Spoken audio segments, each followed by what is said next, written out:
ಪ್ರಭು ನ್ಯೂಸ್ಗೆ ಸ್ವಾಗತ. ನೂತನವಾಗಿ ನ್ಯಾಯಾಧೀಶರಾಗಿ ಆಯ್ಕೆಯಾದ ಪ್ರಿಯಾಂಕಾ ಚೌಹಾಣ್ ಇವರಿಗೆ ಸಂಕೇಶ್ವರ್ ಬಾರ್ ಅಸೋಸಿಯೇಷನ್ ವತಿಯಿಂದ ಸತ್ಕರಿಸಿ ಗೌರವಿಸಲಾಯಿತು. ಕಳೆದ 25 ಜನವರಿ 2026ರಂದು ನ್ಯಾಯಾಧೀಶರ ಆಯ್ಕೆ ಕುರಿತು ಪರೀಕ್ಷೆ ನಡೆದಿತ್ತು. 17 ಫೆಬ್ರವರಿ 2026ರಂದು ಅಂತಿಮ ಫಲಿತಾಂಶದಲ್ಲಿ 83 ಜನ ನ್ಯಾಯಾಧೀಶರ ಆಯ್ಕೆ ಪಟ್ಟಿಯಲ್ಲಿ ನ್ಯಾಯಾಧೀಶರ ಹುದ್ದೆ ದಿಟ್ಟಿಸಿಕೊಂಡಿದ್ದಾರೆ. ಅದರಲ್ಲಿ ಪ್ರಿಯಾಂಕಾ ಚೌಹಾಣ್ ಒಬ್ಬರು.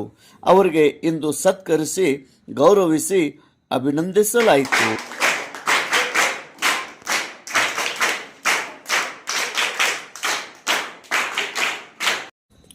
ಸಂಕೇಶ್ವರ ನ್ಯಾಯವಾದಿಗಳಾದ ಶಿವಾನಂದ ಹೆಬ್ಬಾಳೆ, ವಿಕ್ರಮ್ ಕರ್ನಿಂಗ್ ಮತ್ತು ಸಿ.ವಿ. ಮಠದ್ ಇವರು ನೂತನವಾಗಿ ನೋಟರಿ ಆಗಿ ಆಯ್ಕೆ ಆಗಿದ್ದ ಪ್ರಯುಕ್ತವಾಗಿ ಇಂದು ಸಂಕೇಶ್ವರ್ ಬಾರ್ ಅಸೋಸಿಯೇಷನ್ ವತಿಯಿಂದ ಅವರಿಗೂ ಕೂಡ ಸತ್ಕರಿಸಿ ಗೌರವಿಸಲಾಯಿತು.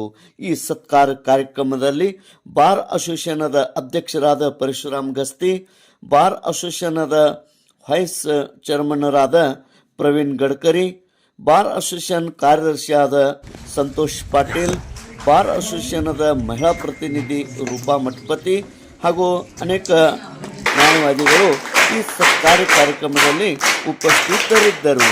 ದೇಶ್ ಪ್ರಭು ನ್ಯೂಸ್, ಸಂಕೇಶ್ವರ್.